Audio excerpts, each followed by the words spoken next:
Yeah, and maintain the level of urgency, the concentration, the focus, the ambition that we are showing every game. And every game brings different challenges. Sometimes we have to be very patient.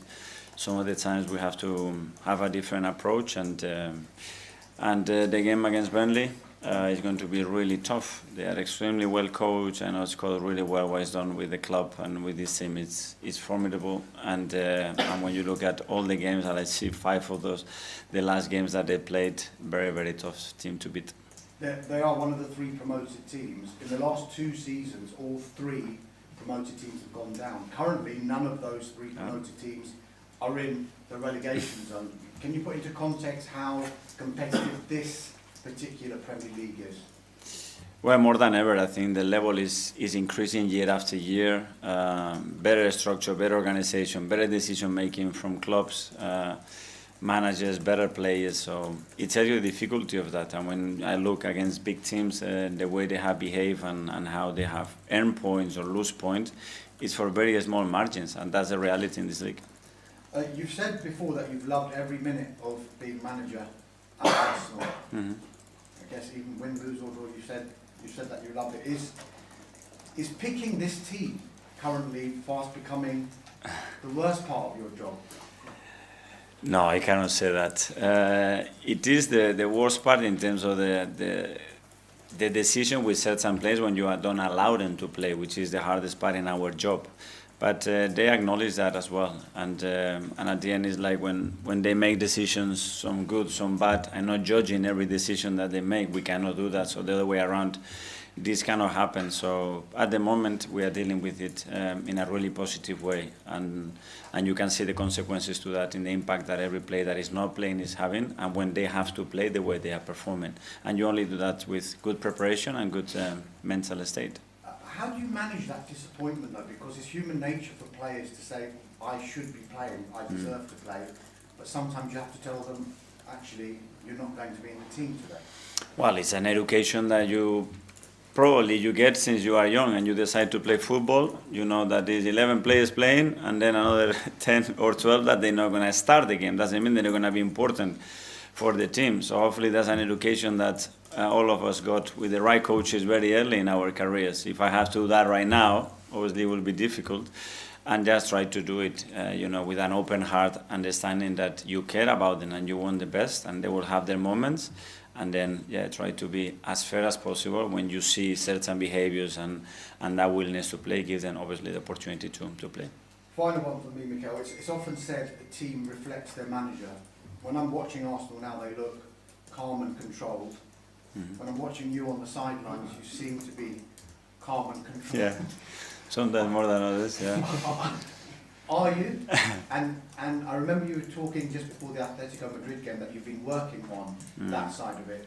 What have you done to try and become a little bit more calm and controlled on the sideline?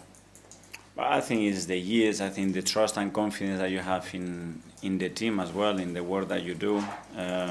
Getting feedback, I think, is the best thing for people that are very close in our jobs, people that knows you really, really well. Where is that coming from? Because sometimes it's a way. I want my team to be very active and at the same time very creative and very disciplined. And if you want the manager to be like that, you cannot be just watching the game like this.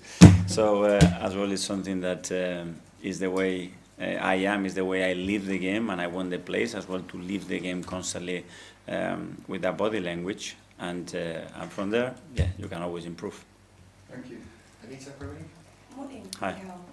I wanted to pick up on what you just said there. Are you able to maybe tell us who it is that you turn to for feedback? No, a lot of people, some of them, and I cannot say it here, but it's just that, and the good and the bad, all the ideas that they can bring to make us better. People that have a different perspective, they're not with us every single day, and probably that's the people that has the more clear picture about looking at things with a different idea or perspective to help us, not only me, but all the coaches, and for sure the players as well. Some of them we know, is that other managers by any chance? Yeah, other sports can be, but you will know them, yeah. Okay. And going back to the competitiveness of the team, After the game against Brighton, Mars Lewis Skelly said that he enjoys that competitive spirit and he loves to give you something to think about. Do you feel in virtually every position at the moment, all your players are giving you something to think about ahead of choosing a starting 11? Well, that's what we want to create. If we want to get the best out of all of them, those standards have to be set in training. And if you don't have that in training, very difficult to replicate it during matches. So this is the balance between the competition and the cooperation between the players as well to understand their role on the day and what they have to do. But I love that spirit. Scott Parker was also very complimentary about you. He said that it's an exceptional, well-oiled machine when it comes to talking about Arsenal. Do you feel the team is a well-oiled machine, or how far are they away from being that? Yeah, I think we are able to dominate a lot of aspects of the game. We can, of course, improve in many of them still, and that's a constant evolution as a team. But the more resources and the more things we can dominate throughout a game, especially in the Premier League, the better chance you have to win games. Thank you, Mr. Thank you. Hi Mikel, how are you? Very good, thank you. As we sit here right now, we don't know when your League Cup quarter-final with Crystal Palace is going to be played because there is, to put it mildly, a pile-up of fixtures. Not on Christmas Day, I think. It's an option. Christmas Eve. It's an option. Okay. Hopefully not. I was wondering if you could speak to me about where we've got to now regarding players and supporters and how the amount of fixtures and how often they're coming is beginning to affect both players and supporters. Yeah. Well, every decision that we make in terms of a fixture has to be guided on two main things. I think players' welfare and then supporters. That's it. And the rest has to come very, very far away from that. And we should never forget that principle. That's the only thing I would say. Are we in a situation sometime soon, not now, but maybe in a season or two, if this continues in the amount of fixtures that big clubs are having to play, they may have to pull out of some competitions because they just can't fit all the games in? I hope we don't go. If we have that big piece of paper with those two principles there in front before we make any decision, all of us in our industry, we won't get there. If we don't and we just ignore that, then anything is possible. On a brighter note, we're coming into November. You're winning every game without conceding a goal.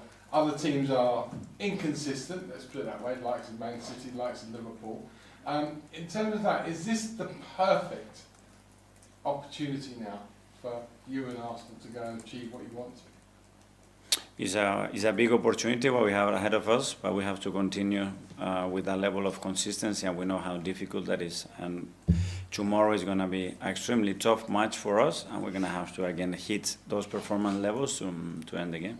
And finally, you've spoken about how difficult it is to pick the team and tell players when they're in the starting 11 and not in the starting 11. Two youngsters the other night you were beaming about, one making his debut, Max Down, than we've seen before. How difficult is it to tell youngsters, kids, when they've played and they've had that high, sorry, maybe you're not starting next game or you may not even be in the squad next. How difficult is that for you? Because you said the other night it was one of the proudest nights you've had. Well, when you're delivering good news, it's so easy and it's so wonderful and you get an incredible reaction. But you have to be prepared in our job to give all the kind of news and messages sometimes. And it is for the best for the team and maybe not for the best of the individual. But you never know, because some decisions that at the time you think they are not good for you, they become the best decision for your career. And I have experienced that myself. So take them, make the most out of them, and we'll see what happens next day. Tom from London.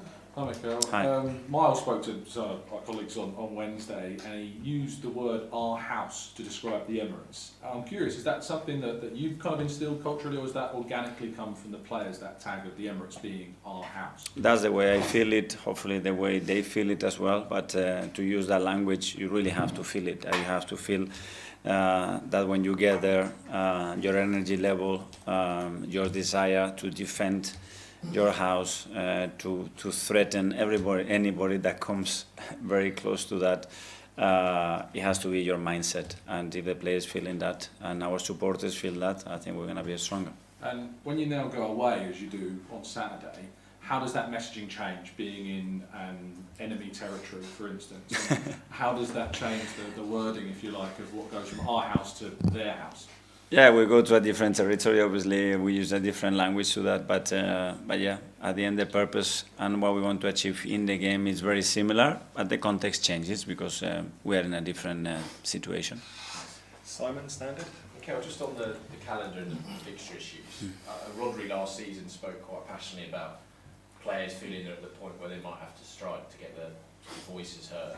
Is that when you talk about anything is possible, your kind of fears that people aren't being listened to, it takes sort of extreme measures to get what it is? Hopefully not. If we look after the players' welfare and our supporters, I think we're never going to get to that point. And that's it. And we have to close the window there. We cannot open that window. It has to be closed. It's our most precious value. We have the best league in the world, and we cannot just open any window for anything just to lose that because we don't respect that and we forget what we are made of and what it makes this game and this league so special. And if we respect that, I'm sure we're going to be totally fine. Just on Noddy, Martin and Kai, you sounded pretty confident on them. That game after the international breaks, obviously the North London derby, is your hope that you can have the trio back for that? Yeah, I'm excited because they are tremendous players. I see them work every single day, how desperate they are to be part of the team, the huge boost that is going to be for the squad to have.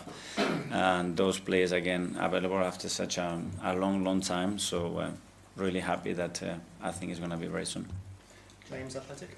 Hi, Mikel. Hi. I just wondered, when you have a night like you did the other night in the League Cup, where players who played less are making a big contribution, academy players making a big contribution, what impact does that have in the dressing room in the days that follow? Do you see the transformational impact that can have? Absolutely, and especially when we talk about players that they are starting their careers, because we all been there, and that's something that I discuss with the players. I make sure that when Andre thinks about